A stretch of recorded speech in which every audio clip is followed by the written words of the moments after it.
Imagine for a moment that you are in Buckingham Palace, in a room few have ever entered.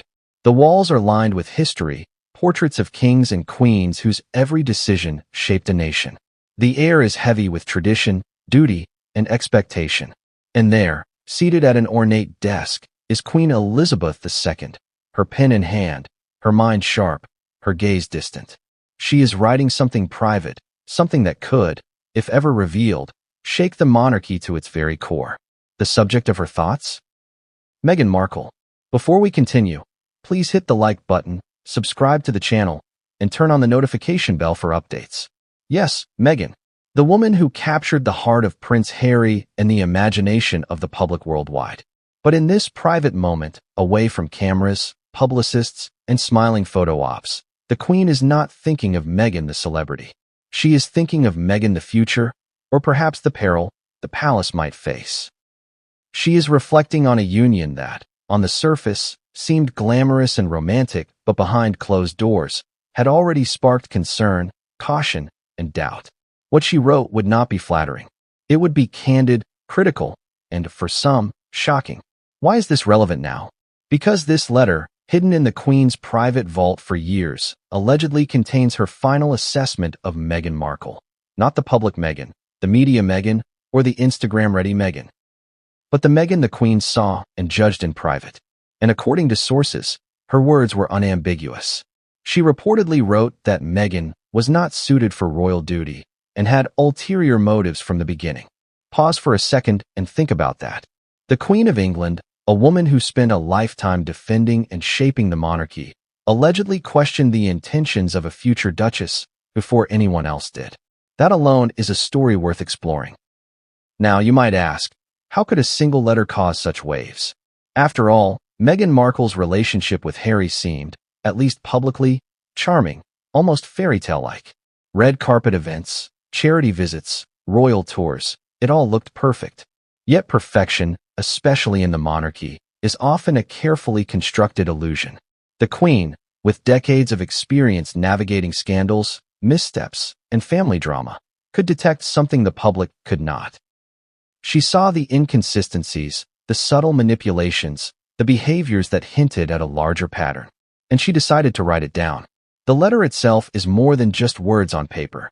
It's a window into the mind of one of the most powerful women in history, a woman whose judgment shaped generations of royals. Some insiders describe it as a blend of disappointment and foresight, a reflection of a sovereign who understood the stakes of every decision, personal or political. Imagine the weight of that pen in her hand, every word deliberate, every sentence layered with meaning. What would it feel like to know that a single paragraph in a private letter could influence the way the monarchy handles one of its most publicized couples? Let's step back for a moment. Why would the Queen feel the need to write such a letter at all? Meghan Markle had, by most accounts, been welcomed warmly into the royal family. She was engaging, eloquent, and the public adored her. She brought a breath of fresh air into a centuries-old institution. So what could have caused the Queen to be so concerned? Sources point to a combination of behaviors. Meghan's alleged disregard for certain royal protocols, her rapid rise into the public eye, and whispers from palace staff who noticed tension, demands, or inconsistencies that didn't sit right with a family that values discretion and duty above all else. The Queen was not someone to act on mere gossip. She was careful, measured, and observant. By the time she decided to pen her thoughts, it was not on a whim. It was because she had seen patterns, repeated behaviors, and signals that something was amiss. And what makes this letter even more fascinating is that it reportedly predates much of the public's knowledge of Meghan's alleged controversies. The Queen saw it early, and she documented it privately, leaving a record that could challenge the narrative the world has been told. And yet, despite this, Meghan and Harry's fairy tale continued. They married in a grand ceremony watched by millions, traveled on royal tours, and appeared in carefully orchestrated public moments designed to win hearts. But the question lingers.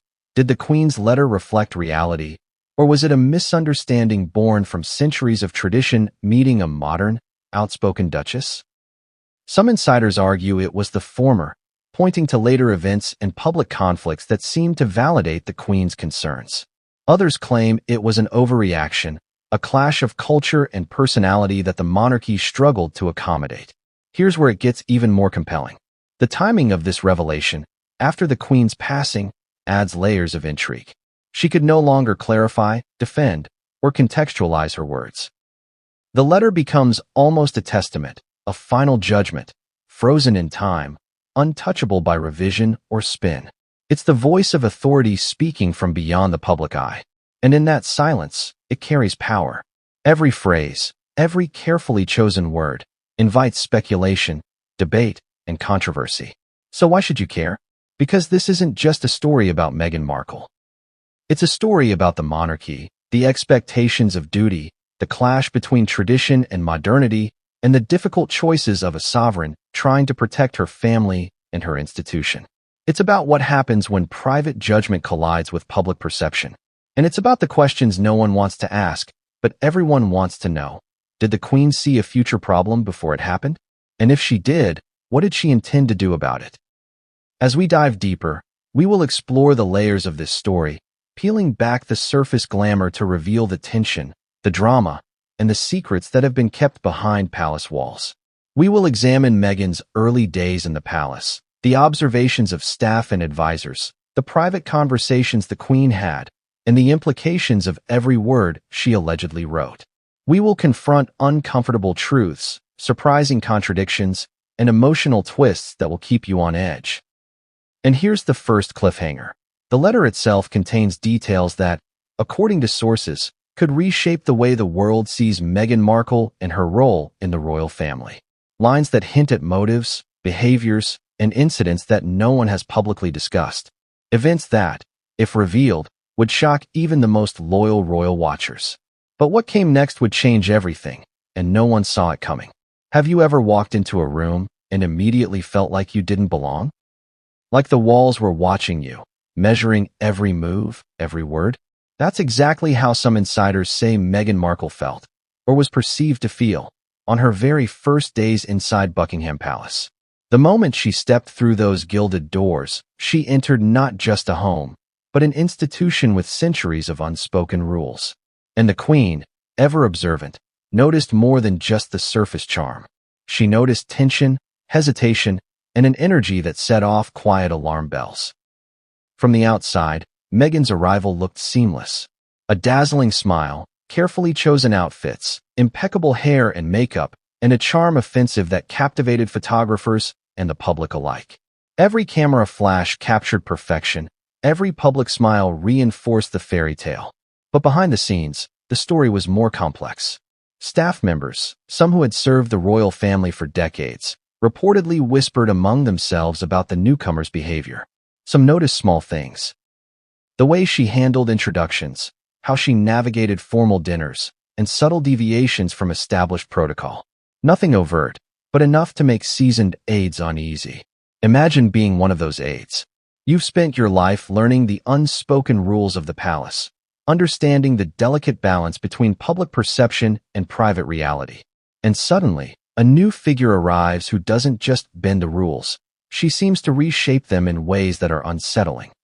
Did Meghan not understand the traditions, or did she simply see them as obstacles? The Queen had a sharp eye for these things. She didn't need grand scandals to notice tension.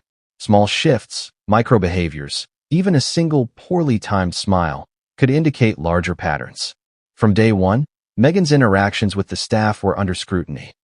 Some reports describe moments where she allegedly challenged suggestions, questioned minor protocols, or made requests that seemed unusual for a royal newcomer. Whether these accounts are exaggerated or accurate, the Queen reportedly took note. Not because she wanted to create conflict, but because she had a responsibility to assess who could carry the immense weight of royal duty. It's easy to forget that the monarchy isn't just about titles or glamour.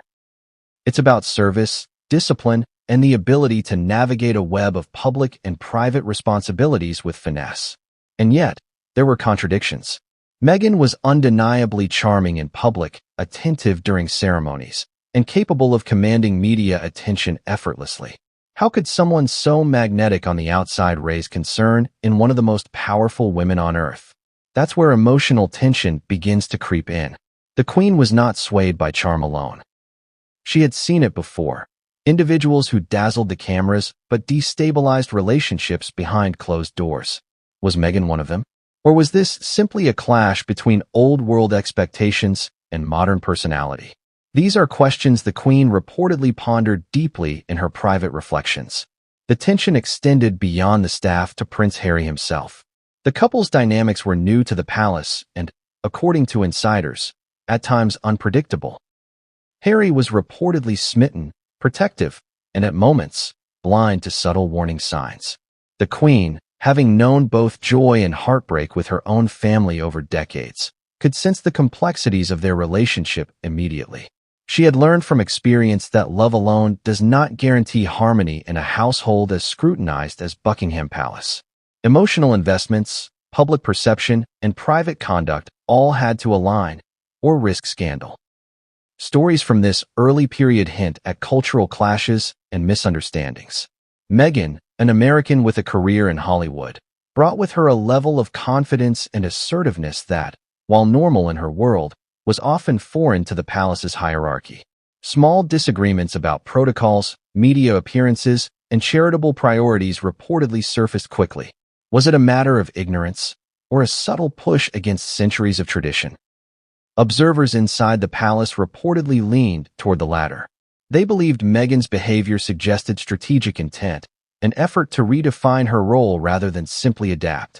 And that distinction, in the Queen's eyes, was significant. By the end of her first week, according to insiders, whispers were already circulating in the corridors of power. Staff spoke cautiously, aware that even the smallest comment could reach the Queen's ears. But the Queen had her own methods of observation, often relying on quiet conversations with trusted aides rather than dramatic displays of judgment. She reportedly documented her impressions, noting patterns in Meghan's behavior that others might overlook. Some claimed she was trying to understand whether Meghan's actions were innocent missteps or part of a larger pattern that could threaten harmony within the royal household. One particularly striking account from a palace insider describes a formal dinner where Meghan allegedly challenged seating arrangements, questioned protocol in front of other guests, and requested last-minute changes that caused mild disruption. On the surface, these incidents seem minor, almost trivial.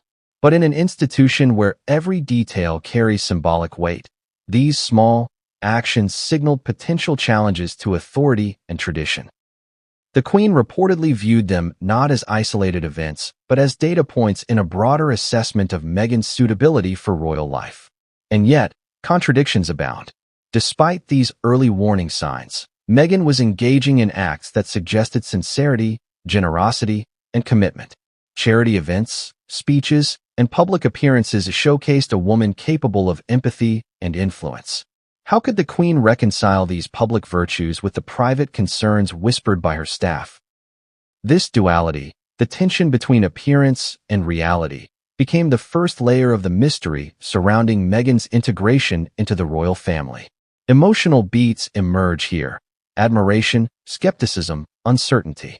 The Queen, ever cautious, reportedly allowed herself to observe rather than act immediately, understanding that a full picture would only emerge over time.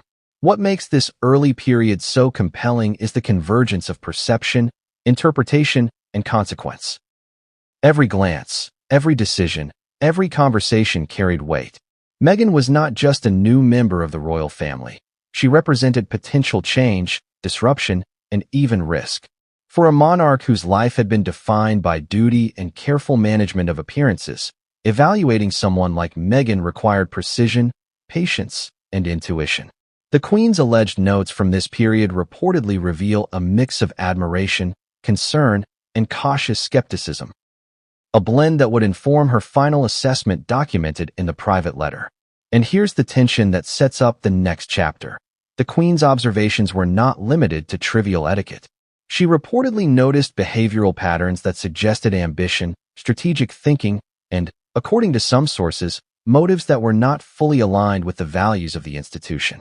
Were these legitimate concerns, or the natural friction of two worlds colliding?